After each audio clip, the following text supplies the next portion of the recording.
Hello everyone. तो आज का जो हमारा टॉपिक है वो है पार्टिकल एक्सेलरेटर्स। जैसे कि नाम से ही हमको पता चल रहा है कि जो पार्टिकल एक्सेलरेटर्स हैं वो क्या करेंगे कि सर्टेन टाइप ऑफ पार्टिकल जो हैं उनकी वेलोसिटी को इंक्रीज करेंगे to a certain limit. Those are known as particle accelerators. अब अगर मैं डेफिनेशन की बात करूं किसी भी एक पार्टिकल एक्सेलरेटर की, तो पार्टिकल एक्सेलरेटर एक मशीन है। वो क्या करती है, इलेक्ट्रोमैग्नेटिक फील्ड को यूज़ करते हुए प्रॉपर चैनल में किसी एक चार्ज पार्टिकल को प्रोपेल करते हैं, ये पुश करता है टू वेरी हाई स्पीड, या उसकी वेरी हाई एनर्जी हो जाती है और उनके अंदर वेल डिफाइंड बीम्स होती है। तो ये एग्जैक्टली एक पार्टिकल एक्सीलरेटर क्या होगा, ऐसी टाइप की मशीन जो इलेक्ट्रोमैग्नेटिक फील्ड की हेल्प से चार्ज पार्टिकल्स को पुश करती है टू वेरी हाई स्पीड या एनर्जीज, और उससे हमको एक वेल डिफाइंड बीम मिलती है पार्टिकल्स की। तो ये थी हमारी डेफिनेशन पार्टिकल एक्सीलरेटर की। अब पार्टिकल एक्सीलरेटर की बात करें तो जो बड़े बड़े एक्सीलरेटर्स होते हैं वो पार्टिकल फिज़िक्स मतलब सर्टेन टाइप ऑफ पार्टिकल्स होते हैं, उनकी स्टडी में हेल्प करती है। आज की डेट में जो सबसे बड़ा पार्टिकल एक्सीलरेटर है वो उसका क्या नाम है, लार्ज हेड्रॉन कोलाइडर, जिसको शॉर्ट फॉर्म में LHC बोलते हैं, जो कि जेनेवा में स्विट्ज़रलैंड में बना हुआ है। अब लार्ज LHC, ये लार्ज हेड्रॉन कोलाइडर क्या है, एक कोलाइडर एक्सेलरेटर है। कोलाइडर एक्सेलरेटर मीन्स वो एक्सेलरेट भी करता है पार्टिकल को और कोलाइड भी करवाता है। कैसे? तो LHC क्या करता है, एक्सेलरेट करता है दो अलग अलग बीम प्रोटॉन्स की, कितनी एनर्जी तक, 6.5 टेरा इलेक्ट्रॉन वोल्ट तक, और फिर उन दोनों को हेड ऑन कोलिशन करवाता है। दैट मीन्स एक दूसरे के ऊपर कोलाइड करवाता है। कोलिशन के बाद क्या बनता है, एक ऐसा पार्टिकल जिसका center of mass 13 tera electron volt के आसपास होता है। This is done in LHC, large hadron collider. Accelerator जो है वो सिंक्रोट्रॉन लाइट सोर्स की तरह भी यूज़ किए जाता है for the study of condensed matter physics. अगर स्मॉलर पार्टिकल एक्सेलरेटर की अगर बात करें, वो बहुत ज़्यादा वाइड वैरायटी ऑफ एप्लीकेशंस में यूज़ होता है, जिसमें कि थेरेपी, ऑन्कोलॉजिकल प्रोसेसेस के लिए यूज़ में आता है, radio isotope production for medical diagnostic, फिर मैन्युफैक्चरिंग ऑफ सेमीकंडक्टर्स में आयन इम्प्लांटर्स की तरह भी काम करता है। और एक्सेलरेटर मास स्पेक्ट्रोमीटर, जो कि मेजर करता है रेयर आइसोटोप्स, जैसे कि रेडियोकार्बन हो गया, इन सारी चीज़ों को डिटेक्ट करता है। और अगर इन ऑल देखा जाए तो आज की डेट में 30,000 एक्सीलरेटर जो है अराउंड द वर्ल्ड वो काम कर रहे हैं, या आज की डेट में एग्जिस्ट कर रहे हैं हमारे आजू बाजू पूरे वर्ल्ड में। तो यहाँ पर अगर देखें तो पार्टिकल जो है वो दो डिफरेंट बेसिस क्लासेस में डिवाइड किए गए हैं। वो पार्टिकल एक्सीलरेटर की अलग अलग क्लास कौन सी थी, या दो अलग अलग टाइप के पार्टिकल एक्सीलरेटर कौन कौन से हो गए? पहला जो हो गया इलेक्ट्रोस्टैटिक, और दूसरा हो गया इलेक्ट्रोडायनेमिक या इलेक्ट्रोमैग्नेटिक एक्सीलरेशन। अब सबसे पहले मैं इलेक्ट्रोस्टैटिक एक्सीलरेटर की बात करूं तो इलेक्ट्रोस्टैटिक एक्सीलरेटर जो होते हैं वो स्टैटिक इलेक्ट्रिक फील्ड को यूज़ करते हैं, जिसमें कि पार्टिकल जो है एक्सीलरेट हो सके, एंड उन पार्टिकल्स को किसी भी टारगेट पार्टिकल के ऊपर या टारगेट के ऊपर हिट करवाते हैं। फिर सबसे कॉमन टाइप जो हो गया पार्टिकल एक्सीलरेटर का, जिसमें कि स्पेसिफिकली इलेक्ट्रोस्टैटिक एक्सीलरेटर है, that is known as van de Graaff generator. फिर अलग अलग एग्जांपल हो गए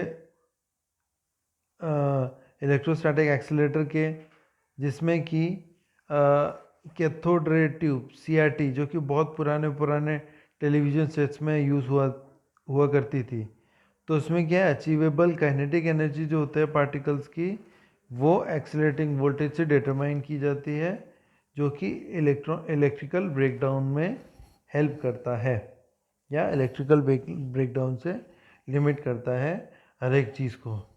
अब इलेक्ट्रोडायनेमिक्स की बात करें या इलेक्ट्रोमैग्नेटिक एक्सीलरेटर की बात करें, उसमें क्या होता है कि इलेक्ट्रोमैग्नेटिक फील्ड जो है वो कांस्टेंट यूज़ नहीं करते, हम लोग यूज़ करते हैं चेंजिंग इलेक्ट्रोमैग्नेटिक फील्ड, जिसमें कि या तो इलेक्ट्रोमैग्नेटिक इंडक्शन या ऑसिलेटिंग रेडियो फ्रीक्वेंसी जो है वो फीड की जा रही है पार्टिकल्स को एक्सेलरेट करने के लिए। तो ये सारी चीज़ें क्या होगी, काफ़ी कॉम्प्लेक्स हो गई। अब नेक्स्ट अगर बात करूं कि ये जो पार्टिकल्स जो हैं वो प्रीवियसली क्या होता था कि वो सेम एक्सलेटिंग फील्ड में मल्टीपल टाइम्स तक पेनिट्रेट कर जाता था, और जो आउटपुट एनर्जी है जो है, it is not defined by the strength of the accelerating particle, वो एक्सीलरेटिंग पार्टिकल के स्ट्रेंथ के ऊपर डिपेंड नहीं करेगा। तो जो आउटपुट एनर्जी जो है, अगर वो डिपेंड नहीं करेगा तो आउटपुट एनर्जी जो है वो लिमिटेड नहीं रहेगी। ठीक है, तो आउटपुट एनर्जी जो है वो it is not limited by the strength of the accelerating particle. और ये जो क्लास है पार्टिकल एक्सीलरेटर की, वो क्या कर रही है, पहली है जो कि 1920s में डेवलप हुई थी, और क्या है, बेसिस है बहुत सारे मॉडर्न लार्ज स्केल एक्सीलरेटर में। अब इसमें आगे अगर बात करते हैं, जैसे मैंने बोला कि एक टाइप ऑफ पार्टिकल एक्सीलरेटर जो होता है उसको इलेक्ट्रोस्टैटिक पार्टिकल एक्सीलरेटर भी बोलते हैं। अब सबसे पहले इनिशियली जो पहला एक्सीलरेटर है वो क्या करता था, बहुत सिंपल सी टेक्नोलॉजी यूज़ करता था, और सिंपल स्टैटिक वोल्टेज लगाया जाता था उस टाइम पे, या स्टैटिक हाई वोल्टेज बोल सकते हैं, ताकि हम लोग चार्ज पार्टिकल्स को एक्सेलरेट कर सकें। ये जो चार्ज पार्टिकल्स हैं वो एक्सेलरेट होता है एक इवैक्यूएटेड ट्यूब के अंदर, और ये जो इलेक्ट्रोड है वो ट्यूब के दोनों एंड में से किसी एक एंड पे होता है, वो स्टैटिक पोटेंशियल उसके आजू बाजू प्रोवाइड करवाता है।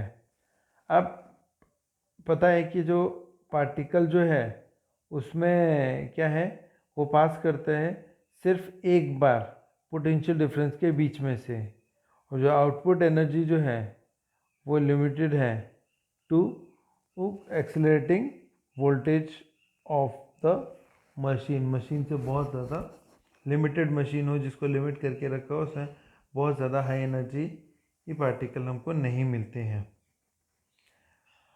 जब ये जो मेथड है, ये सारा मेथड आज की डेट में ही बहुत पॉपुलर है हर जगह।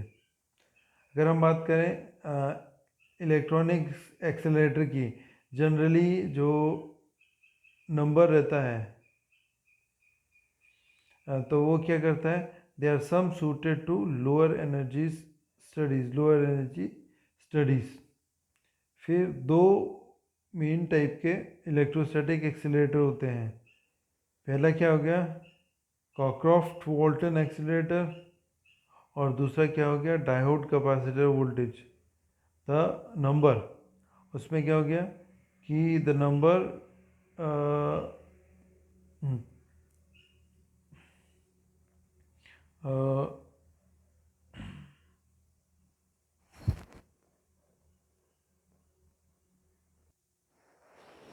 इसमें जो एक्सेलरेटर है, एक्सेलरेटर के अंदर जो चार्ज पार्टिकल है वो एक्सेलरेट होता है एक इवैक्यूएटेड ट्यूब के बीचों बीच, जिसमें कि इलेक्ट्रोड जो है दोनों में से किसी एक एंड में होता था, और स्टैटिक पोटेंशियल उसमें लगा हुआ होता था।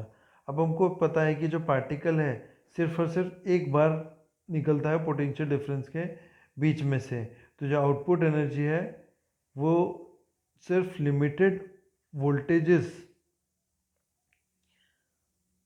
को ही नहीं देखती, वो पूरी रेंज ऑफ वोल्टेजेस में एक्ट करता है पार्टिकल एक्सेलरेटर।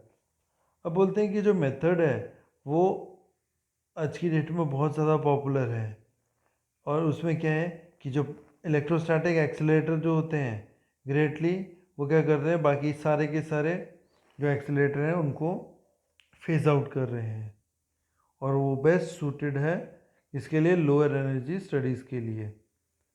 अब ये जो दो main type of electrostatic accelerator था, उनमें नाम क्या था? एक जो हो गया कॉकक्रॉफ्ट वॉल्टन एक्सीलरेटर, जो कि एक diode capacitor voltage multiplier use करता है जिसमें कि हाई वोल्टेज प्रोड्यूस हो सके। और दूसरा जो आप ऑलरेडी पढ़ के आ चुके हो, that is van de graph accelerator, जो क्या यूज़ करता है? एक मूविंग फैब्रिक बेल्ट जिसमें कि चार्ज सर्कुलेट हो एक जगह से दूसरी जगह।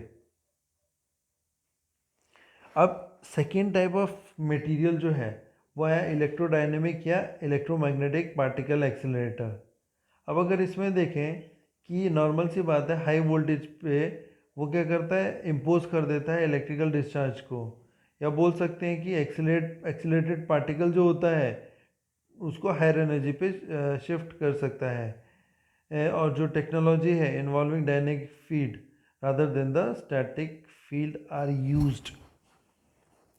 अब आगे बात करते हैं, इलेक्ट्रोडायनेमिक एक्सीलरेटर जो होता है वो दो मैकेनिज्म से ओरिजिन हो सकता है। अब ये जो दो डिफरेंट मैकेनिज्म हुए उसमें से पहला आया नॉन रेजोनेंट मैग्नेटिक इंडक्शन। यहाँ पर कोई भी इंडक्शन टाइप की चीज़ नहीं हो रहा है। नेक्स्ट इज रेजोनेंट सर्किट जो है वो क्या करते हैं, वो ऑसिलेट होता है आरएफ फील्ड से, रेडियो फ्रीक्वेंसी फील्ड से। और जो इलेक्ट्रोडायनेमिक एक्सीलरेटर जो है वो लीनियर भी हो सकते हैं, जिसमें पार्टिकल जो एक्सेलरेट करता है थ्रू अ स्ट्रेट लाइन या सर्कुलरली मोशन दिखाता है। तो ये सारी चीज़ें दिखाता है। तो बोल सकते हैं इलेक्ट्रोडायनेमिक क्या हो गया? ऐसा एक्सीलरेटर जो हो गया जो कि लीनियरली को फॉलो नहीं कर रहा है। ठीक है, और लीनियरली को फॉलो नहीं कर रहा है तो उस केस में हम लोग बोल सकते हैं कि जो पार्टिकल है वो सर्कुलरली या रफली सर्कुलर ऑर्बिट में मूव कर रहा है या घूम रहा है। ठीक है, तो ये था हमारा आज का लेक्चर जिसमें हमने ये देखा कि ये जो जितने भी एक्सीलरेटर हैं वो एक्सीलरेटर कितने यूज़ में आते हैं। तो this was our today's lecture. Thank you.